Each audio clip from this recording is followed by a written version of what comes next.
بسم اللہ الرحمن الرحیم۔ السلام علیکم۔ میرے شوہر کی وفات کے بعد ساس نے دیور سے شادی پر مجبور کرنا شروع کر دیا۔ میں نے آج تک اپنے دیور کو نہیں دیکھا تھا اور شوہر سے محبت بھی بہت تھی، اسی لیے شادی سے مسلسل انکار کرتی۔ ایک دن انتہا ہو گئی۔ ساس نے میرے بیٹے کو چھین لیا اور بولی کہ تب تک نہیں ملے گا جب تک نکاح نہ کر لوں۔ روتی دھوتی میں نے نکاح کر لیا تو وہ مجھے لے کر گھر کے پچھلے حصے میں بند کمرے کی طرف گئی۔ اندر داخل ہوتے ہی روح لرز گئی، کیونکہ وہاں تو رسیوں سے باندھ کر۔ میرا نام ایشل ہے۔ میں ایک غریب گھرانے سے تعلق رکھتی تھی۔ میرے والد ڈرائیور تھے، وہ دوسرے شہر میں رہتے ہیں۔ ہم 3 بہنیں ہی تھیں۔ اماں جان نے ہم سب کی بہت اچھی تربیت کی تھی۔ وہ ہمیں ہر قدم پر نئے انداز سے سب سکھایا کرتی تھی۔ میں سب سے بڑی تھی تو اس لیے میں ان کے ساتھ گھر کے کام کرواتی۔ میں اسکول میں تھی جب اماں جان کی طبیعت خراب رہنے لگی تھی۔ میں نے اسکول جانا چھوڑ دیا تاکہ اماں جان کو کام نہ کرنا پڑے۔ اپنی بہنوں کی پڑھائی میں مدد کیا کرتی تھی۔ صبح سے رات ہو جایا کرتی مگر کام ختم نہ ہوتے۔ ایک روز ابا گھر آئے تو میں برتن دھو رہی تھی۔ وہ میرے پاس باورچی خانے میں ہی چلے گئے۔ ایشل، تم نے اسکول کیوں چھوڑا؟ وہ میرے پاس کھڑے ہو کر پوچھنے لگے۔ اب میں جواب سوچنے لگی، کیونکہ اگر اماں کی بیماری کا کہتی تو وہ کسی نہ کسی طرح ملازمہ کا بندوبست کر دیتے، جس سے ان کی مشکل زندگی میں اور زیادہ مشکلات آتی۔ اسی لیے جھوٹ بولا، ابا روز اسکول میں نہیں جا سکتی، بس اسی لیے، اور ویسے بھی اماں کے ساتھ رہنا چاہتی ہوں۔ وہ میری بات سن کر مطمئن نہیں ہوئے مگر پھر بھی سر پر ہاتھ رکھتے ہوئے چلے گئے۔ میں رات کو اماں کے پاس بیٹھی تھی، ان کے پاؤں دبا رہی تھی۔ جب انہوں نے مجھے کہا کہ میرے پاس آؤ، میں ان کے قریب چلی گئی تو وہ میرا ہاتھ پکڑ کر بولی، تیرا مقدر بہت اچھا ہوگا، دیکھنا سب بہترین ہوگا۔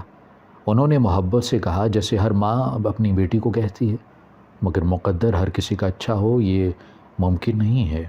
انہیں کیا پتا تھا کہ ان کی بیٹی کی زندگی میں کتنے طوفان رہتے ہیں، کیا کیا ہونا ہے۔ انہیں کیا پتا تھا ان کی بیٹی کا راستہ کانٹوں سے بھرے ہیں اور کتنی مشکلات آنی ہے۔ وہ مجھے ہمیشہ دعا دیتی کہ میں کامیاب بنوں اور میں ہمیشہ مسکرا کر انہیں دیکھتی۔ میں نے کبھی نہیں سوچا تھا کہ ماں کی دعائیں بھی قبول نہیں ہوتی۔ وقت گزرتا جا رہا تھا، یہی اس کا کام تھا۔ میں 3rd ایئر میں تھی جب اچانک ماں کی طبیعت ناقابل فراموش حد تک خراب ہو گئی۔ ہسپتال لے کر گئے۔ میں، میری بہنیں، ہم بہت پریشان تھیں۔ ابا جی پہنچ رہے تھے مگر بارش کی وجہ سے راستے بند ہو گئے۔ ساری رات گزر گئی، اگلی صبح کسی قیامت سے کم نہیں تھی جب ڈاکٹر نے آ کر اماں کے ہمیشہ کے لیے بچھڑ جانے کی خبر دی۔ میں اپنی بہنوں کو کیسے سنبھالتی؟ میں تو خود گر چکی تھی۔ آسمان سے زمین پر منہ کے بل ماں کے بچھڑنے کا غم بہت بڑا ہوتا ہے۔ ابا جی 2 گھنٹوں میں پہنچ چکے تھے، اس کے بعد باقی رسم ادا کی گئی۔ اب ہم تینوں کے رہنے کا مسئلہ تھا۔ ابا جی کے مالکوں نے انہیں ایک الگ گھر دے دیا اور ہمیں وہاں جانا تھا۔ دل کسی صورت راضی نہیں تھا، مگر دل کی کس نے سنی تھی؟ بھلا دل کی بھی سنی جاتی ہے؟ زندگی جس طرف لے جائے جانا پڑتا ہے، یہی ہمارے ساتھ ہوا ہے۔ روتے ہوئے، اداسی سے گھر چھوڑ کر اجنبی شہر کی طرح ہم روانہ ہوئے۔ وہاں پہنچتے ہی رات ہو گئی تھی۔ جب ہم وہاں پہنچے تو ابا ہمیں سیدھا گھر لے گئے۔ وہ کوئی الگ گھر نہیں تھا بلکہ حویلی کی پچھلی طرف ایک چھوٹا سا کوٹیج تھا۔ یوں کہا جائے کہ ملازمین کی رہائش کے لیے تعمیر ہوا ایک کمرہ۔ اس کے ساتھ ہی چند قدم کے فاصلے پر بالکل ویسے ہی ایک اور تھا۔ مجھے وہاں سے خوف محسوس ہوا۔ میں جلدی سے ابا کے پاس پہنچی۔ ابا ہمیں اندر لے گئے۔ وہاں ایک چھوٹا سا کچن، اس کا کمرہ اور ساتھ ہی واش روم تھا اور چھوٹا سا لاؤنج صحن بھی تھا۔ مجھے وہاں جاتے ہی عجیب سا محسوس ہو رہا تھا۔ میں اندر اطلاع دے دوں کہ میں آ چکا ہوں تم سب کو لے کر، تب تک تم لوگ بیٹھو، میں کھانا لاتا ہوں۔ ابا یہ کہہ کر چلے گئے۔ میں ان دونوں کو لیے کمرے میں گئی، جہاں داخل ہوتے ہی قدم واپس لینے پڑے۔ بچو، یہاں تو بہت مٹی ہے، ہم آرام کہاں کریں گے؟ چھوٹی ثانیہ نے منہ بناتے ہوئے کہا تھا۔ فکر نہیں کرو بچو، سب صاف کر دیں گے، چند لمحوں میں تم لوگ اس صوفے پر بیٹھ جاؤ۔ میں نے مسکرا کر کہا کہ حالانکہ میرا جسم تھکاوٹ کی وجہ سے ٹوٹ رہا تھا، پھر بھی بڑی بہن تھی، کیسے انہیں کہتی کہ ساتھ میرے کام کرواؤ، یہ جانتے ہوئے کہ وہ بہت تھک چکی ہیں۔ میں نے دوپٹہ کھول کر کمر سے باندھا اور کمرے میں داخل ہوئی۔ آدھے گھنٹے مجھے صفائی کرنے میں لگے، تب تک ابا بھی کھانا لے کر آئے تھے۔ میں واش روم گئی، منہ ہاتھ دھونے، ابھی نل کھولا ہی تھا کہ پانی چند قطروں کے بعد بند ہو گیا۔ میں نے ابا کو بتایا کہ پانی نہیں ہے تو وہ موٹر چلانے کے لیے گئے۔ حیرت کی انتہا نہ رہی جب موٹر چلنے کے بعد بھی پانی کا قطرہ نہیں نکلا۔ میں نے پھر ابا کو پکارا اور خود باہر نکل گئی۔ ابا نے جا کر نل کھولا تو تیزی سے پانی گرنے لگا۔ وہ مجھے منہ دھونے کا کہتے ہوئے چلے گئے۔ اس وقت جان نکل گئی جب میرے اندر قدم رکھتے ہی پانی پھر بند ہو گیا۔ میرا دل زور زور سے دھڑکنے لگا۔ میں نے منہ پر ہاتھ پھیرا اور باہر نکل گئی۔ عجیب ہو رہا تھا، ڈر و خوف سے ہاتھ میرے کانپ رہے تھے۔ کیا ہوا ایشل، تم اتنا کام کیوں رہی ہو اور منہ ہاتھ کیوں نہیں دھویا؟ ابا نے پریشان ہو کر پوچھا۔ کچھ نہیں ابا، بس سردی لگ رہی ہے۔ میں نے دوسرا جملہ نظر انداز کر دیا۔ ابا کچھ دیر مجھے دیکھنے کے بعد کھانا کھانے لگے۔ اس کے بعد ہم تینوں کمرے میں چلے گئے، جبکہ ابا وہیں لانچ پر صوفے پر نیم دراز ہو کر لیٹ گئے۔ کمرے میں آئے بہت دیر ہو چکی تھی انہیں۔ کافی دیر تک میں یوں ہی چھت کو دیکھتی رہی۔ کچھ تو عجیب تھا، کیا یہ مجھے سمجھ نہیں آ رہا تھا؟ دل و دماغ ابا کو بتانے پر اکسا رہے تھے، لیکن میں انہیں پریشان نہیں کرنا چاہتی تھی۔ رات یوں ہی گزر گئی اور صبح کی اذان کے ساتھ میں نے چونک کر وقت دیکھا تو حیران ہوئی، پوری رات نیند نہیں آئی۔ اٹھ کر فجر پڑھنے کے لیے وضو کرنے گئی تو پھر وہی ہوا، میرا حلق تک خشک ہو گیا تھا۔ یہ سب کیا ہو رہا تھا میرے ساتھ؟ میں واپسی کے لیے پلٹی تو پیروں تلے سے زمین نکل گئی۔ دروازے کو باہر سے بند کیا گیا تھا۔ میں نے بہت کوشش کی مگر نہیں کھلا۔ میں رونے لگی۔ کافی دیر گزر گئی۔ میں نے اتنی بار دستک دی، ابا کو پکارا، ثانیہ کو پکارا، مگر کسی نے جواب نہیں دیا۔ دل بند ہونے لگا تھا۔ مجھے روتے ہوئے 15 منٹ گزر چکے تھے جب باہر سے ابا کی پکار سنائی دی۔ میں نے دروازے کے ہینڈل پر ہاتھ رکھا۔ ابا یہ دروازہ، میری بات ادھوری رہ گئی جب دروازہ خود بخود کھلتا چلا گیا۔ اشک میرے خشک ہو گئے، دماغ سن ہونے لگا تھا۔ کیا ہوا ایشل، ایسے کیوں گھڑی ہو؟ تبھی تو ٹھیک ہے، چہرہ سفید ہو رہا ہے تمہارا۔ ابا نے فکر سے میرا ہاتھ پکڑتے باہر صوفے پر بٹھایا، خود بھی ساتھ ہی بیٹھ کے۔ کچھ نہیں ابا، میں نے پھر جھوٹ بولا، یہ جانے بخیر کہ میرا یہ بار بار جھوٹ بولا مجھے کسی کھائی میں دھکیلے گا، اس کھائی میں جہاں اندھیرا ہی اندھیرا ہوگا، نہ روشنی کچھ بھی نہیں ہوگی، نہ ہی امید ہوگی۔ اٹھو پھر نماز پڑھ لو۔ ابا کے کہنے پر میں نے چونک کر انہیں دیکھا، پھر گھڑی پر وقت دیکھتے ہی دماغ جیسے گھوم گیا۔ 5:05 ہوئے۔ میں اتنی دیر وہاں قید رہی، پھر بھی صرف 5 منٹ گزرے۔ میرے ماتھے پر پسینے کے قطرے نمودار ہوئے۔ ابا جا چکے تھے نماز پڑھنے، میں وہیں بیٹھی رہی جیسے قدموں سے جان نکل چکی ہو میری۔ ابا واپس آئے تو مجھے وہیں بیٹھا دیکھ کر تشویش سے میرے پاس آئے، میری پیشانی کو چھوا۔ عائشہ تم تو بالکل ٹھنڈی پڑ رہی ہو، اٹھو کمرے میں چلو، آرام کرو۔ وہ مجھے لے کر واپس کمرے میں چلے گئے۔ دونوں بہنیں بھی اب پریشان ہو چکی تھیں۔ دن یوں ہی گزر رہے تھے، عجیب واقعات ہو رہے تھے۔ میں اب کافی ڈر چکی تھی، مجھے اکیلے وہاں سے خوف آتا تھا۔ کبھی دروازہ بند ہو جاتا تو میری آواز کسی تک نہ پہنچتی، کبھی نل کھلتا نہیں اور کھل بھی جاتا، اور کبھی کھولنے پر پانی نہ آتا۔ اس دن بہت عجیب واقعات ہوئے۔ میں کچن میں کھانا بنا رہی تھی جب دروازے پر دستک ہونے لگی، آہستہ آہستہ تیز ہونے لگی۔ میں نے بھاگ کر دروازہ کھولا تو وہاں کوئی بھی نہیں تھا۔ میں واپس پلٹنے لگی، جب نظر دہلیز پر پڑی تو پیروں تلے سے زمین کھسک گئی، میرا سانس اکھڑنے لگا، قدم پتھرا گئے۔ میں نے چلانا چاہا مگر حلق سے آواز نہیں نکل رہی تھی۔ بھاگنے کی کوشش کرتی رہی لیکن بھاگ بھی نہیں سک رہی تھی میں۔ ایشل تم دروازے پر کیوں کھڑی ہو؟ ابا نے میرے کندھے پر ہاتھ رکھا۔ میں نے نظر اٹھا کر انہیں دیکھا تو میرے ساتھ کھڑے تھے۔ عجیب تھا، وہ مجھ تک پہنچ گئے اور مجھے پتہ ہی نہیں چلا۔ میں نے واپس نیچے دیکھا تو وہاں اب کچھ نہیں تھا۔ ابا یہاں ابھی اس سے آگے زبان جیسے میری بند ہو گئی ہو۔ کیا تھا یہاں ایشل؟ ابا میرا ہاتھ پکڑتے پوچھ رہے تھے۔ میں نے ابا کو بتانے کا فیصلہ کیا۔ ابا یہاں ابھی ایک شاپر میں گلزار تجھے بی بی جی بلا رہی ہیں، جلدی چل، انہیں کہیں جانا ہے۔ ایک ملازم بھاگا ہوا ہے اور میری بات کاٹ کر تیزی سے کہتا ہوا چلا گیا۔ ابا جی آپ جائیں، میں ٹھیک ہوں۔ ابا کو پریشان ہوتا دیکھ کر میں نے کہا اور وہ چلے گئے۔ میں کمرے میں جا کے لیٹ گئی۔ میرا دماغ اب دوبارہ وہ سب کچھ سوچ رہا تھا، کیوں ہو رہا تھا یہ سب، مجھے یہ سمجھ نہیں آ رہا تھا۔ جب سے میں یہاں آئی تھی ایک بھی نماز ادا نہیں کر سکی تھی، یہ سب سے زیادہ دکھ دینے والی بات۔ میں نے سوچا نماز نہ پڑھنے پر یہ ہو رہا ہے، تبھی اٹھ کر وضو کرنے گئی۔ نل کھولا تو پانی آ رہا تھا۔ میں نے وضو کیا اور کمرے میں آ گئی۔ نماز پڑھنے کے لیے مصلی ڈھونڈا مگر نہیں ملا۔ پھر بیگ سے تلاش کرنا چاہا مگر وہاں بھی نہیں تھا۔ یہ کیسے ممکن تھا؟ میں نے خود تو رکھا تھا بیگ میں، پھر باقی کے 2 بیگ کھولے، ان میں بھی ڈھونڈا، نہیں ملا۔ یا اللہ، یہ میرے ساتھ کیا ہو رہا ہے؟ میں نے ڈرتے دل سے اللہ سے پوچھا، تبھی ثانیہ اور سمیہ آ گئی تو انہیں کھانا دینے میں چلی گئی۔ اگلے دن میں ابا کے ساتھ حویلی کے اندر گئی، وہ بہت خوبصورت تھی۔ میں تو دیکھتے ہی رہ گئی، کاش یہ میرا اپنا گھر ہوتا، میں نے دل میں کہا۔ اسی وقت سامنے سے آتی عورت کی نظر مجھ پر پڑی۔ گلزار یہ تمہاری بیٹی ہے؟ انہوں نے پوچھا تو ان کے لہجے پر میں چونکی، جو بہت عجیب تھا۔ ابا میرا تعارف کروا رہے تھے، میں تھوڑی دیر کے بعد واپس چلی گئی۔ ایک ہفتے بعد ابا نے مجھ سے بات کی کہ بڑی بیوی چاہتی ہے کہ میں ان کے بیٹے سے شادی کر لوں۔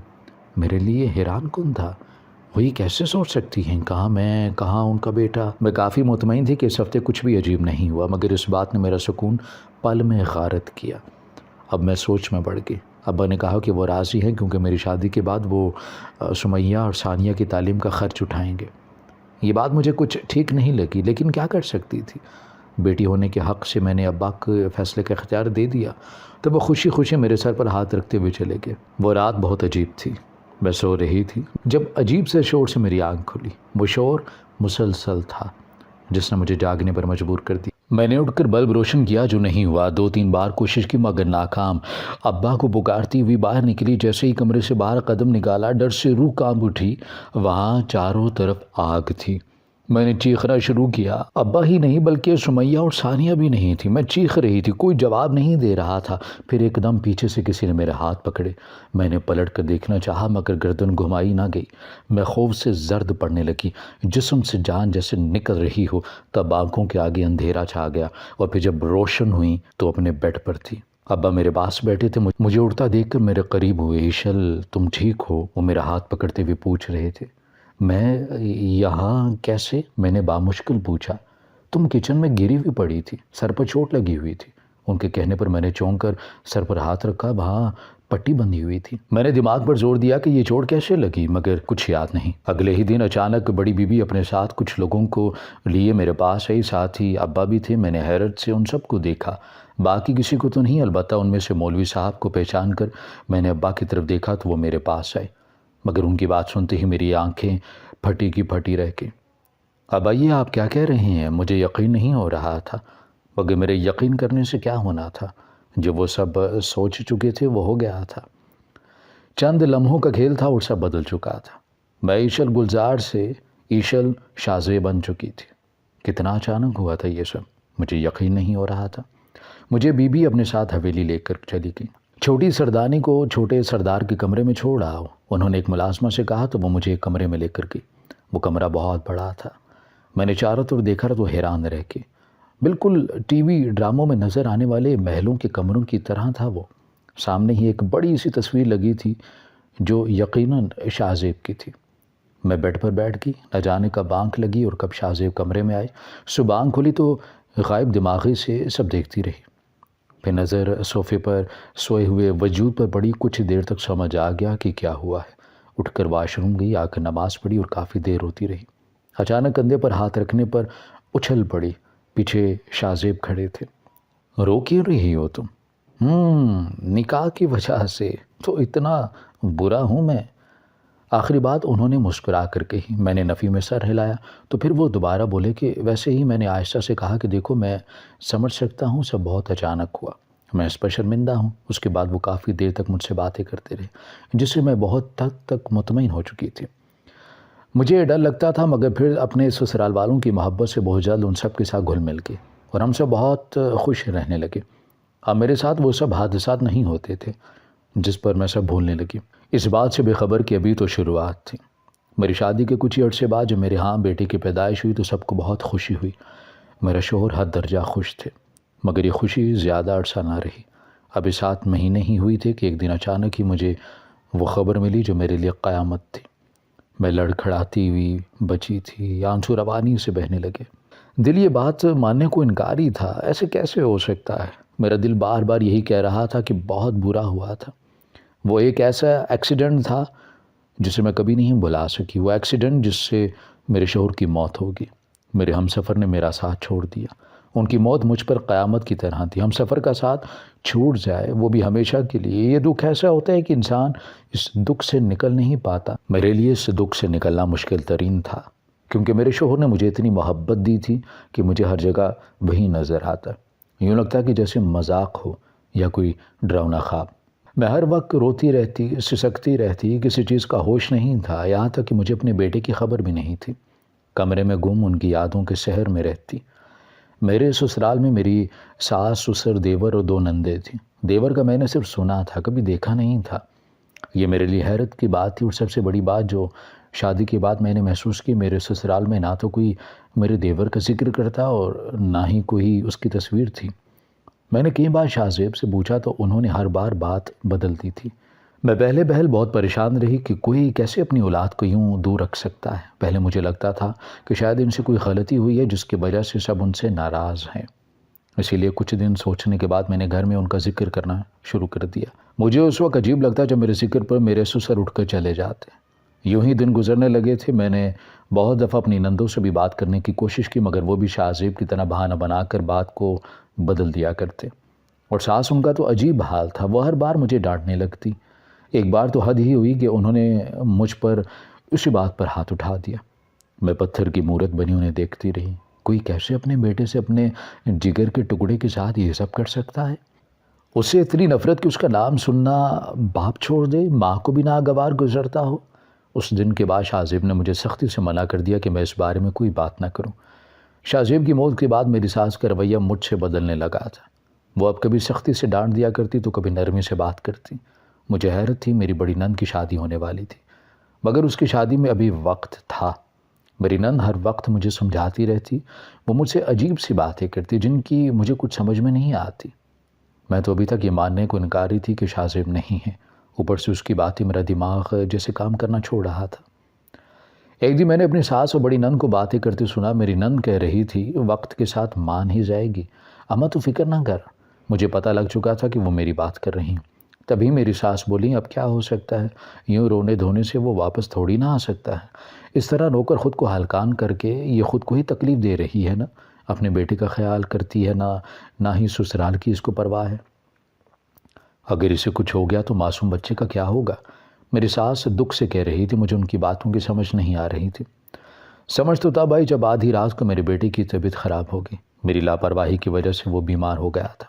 2 دن اسپتال میں رہنے کے بعد ہم گھر واپس آئے۔ میں نے اس کے بعد خود کو سنبھال لیا اور اس مشکل سے نکلنا آسان نہیں تھا، مگر یہاں بھی نندوں کی محبت کام آئی۔ سسرال والوں کی محبت ہی تھی جس کی وجہ سے میں جلد ہی اس صدمے سے نکل آئی۔ مجھے اپنے بیٹے کے لیے جینا تھا، میں نے خود کو سنبھال لیا۔ ایک دن میں اپنے کمرے میں بیٹھی تھی جب ساس میرے پاس آئی اور باتیں کرنے لگی۔ پھر اچانک وہ میرے ہاتھ پکڑتے ہوئے بولی، ایشل تم میرے چھوٹے بیٹے سے نکاح کر لو۔ میں ان کی بات پر حیران رہ کے اور میں نے نہ کر دی۔ میرا دماغ پھٹنے لگا تھا، اور پھر یہ سب روز ہونے لگا۔ روز ہی ساس مجھ سے نکاح کا کہتی۔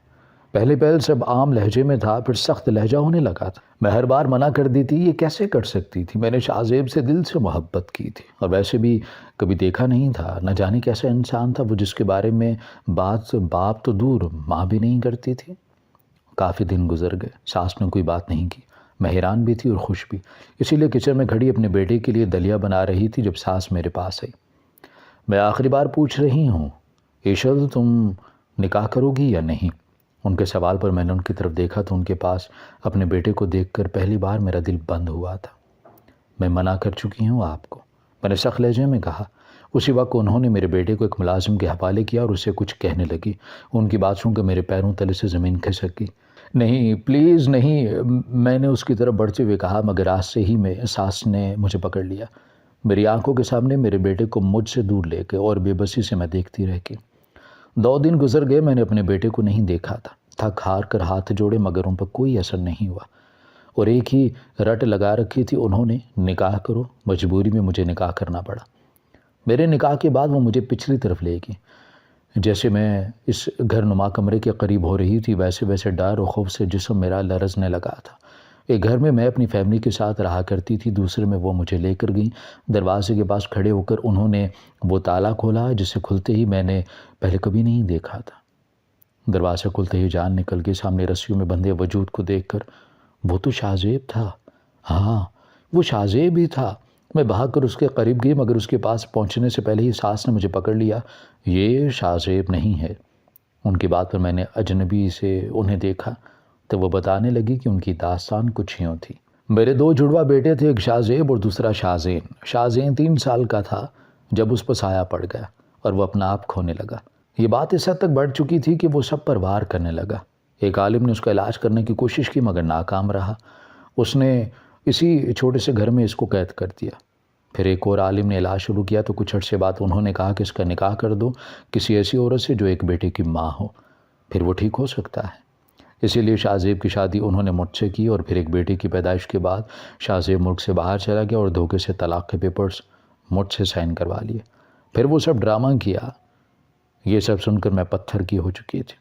مطلب وہ سب کچھ صرف ایک کھیل تھا۔ وہ کچھ ہی دنوں میں وہاں سے اپنے بیٹے کو لے کر نکل آئے۔ ابا کو سب بتا چکی تھی۔ ہم وہاں سے سبھی سندھ آ گئے اور اب تک یہیں ہیں۔ میری بہنوں کی شادی ہو چکی ہے، میں ابھی بھی اپنے بیٹے کے سہارے زندہ ہوں، ورنہ وہ سب جان کر تو مرنے کو دل کر رہا تھا، لیکن یہ زندگی ہے، جینی پڑتی ہے، چاہے دل کرے یا نہ کرے۔